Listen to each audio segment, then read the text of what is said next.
Well, we have a full hour of fun and interesting stuff as we celebrate your hometown, Lucedale, Mississippi.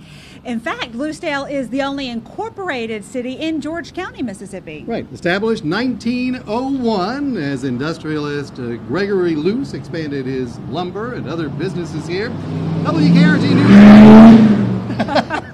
Yeah, WKRG News 5's Bill Riles explains that the seeds of industry planted way back then are still producing fruit today. You know, there really are some charming, unusual things about Lucedale and how this place came to be in the first place. Well, I'll tell you about some of them. Come on. You can still see the signs that point to the origins of Lucedale. Gregory Luce, for whom the town is named, expanded the lumber industry, exporting timber and turpentine by steamship and later by rail. And that proved to be a solid business move, attracting even more business and industry.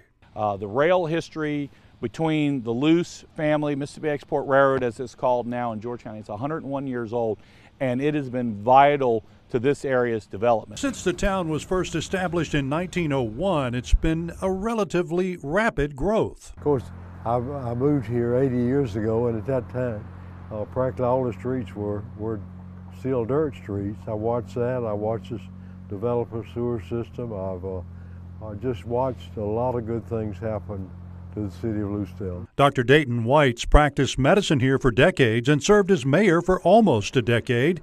He says despite its humble beginnings, Lucedale continues to thrive. We have something like permits for around 5,000 homes within a 10-mile radius of downtown Lucedale. There have been some bumps in the road for that growth. The main road through town is Highway 98, known for a time as Bloody 98 for its reputation for deadly traffic accidents. But many remember making a rest stop here. We've seen people in Oklahoma and Texas that said, when said that you're from Lucedale, they said, "Is that where the coffee shop, the coffee pot is?" And we said, yeah.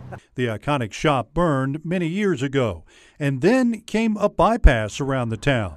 Some in town lobbied for the 4-lane bypass, which could have meant a slow death for the town, but it didn't. Got a new part of town that's developed, but the downtown, the history part of the downtown, the 98, it is still unique. Al Jones taught math and coached football here for more than 30 years. He's a current alderman and says it's the generational roots that are maintaining the charm of the community. As a matter of fact, I'm volunteering at the high school right now, and I'm coaching some of the kids of the players that I coached when I was here. The homegrown industry centered on lumber and the railroad has spurred more growth that has kept those generations working and thriving for decades. Now, 101 years ago is interesting. They were doing timber and cutting trees, and that's what was being railed in and out of here. And then it kind of transformed into steel and heavy materials, aggregates, and that type of thing.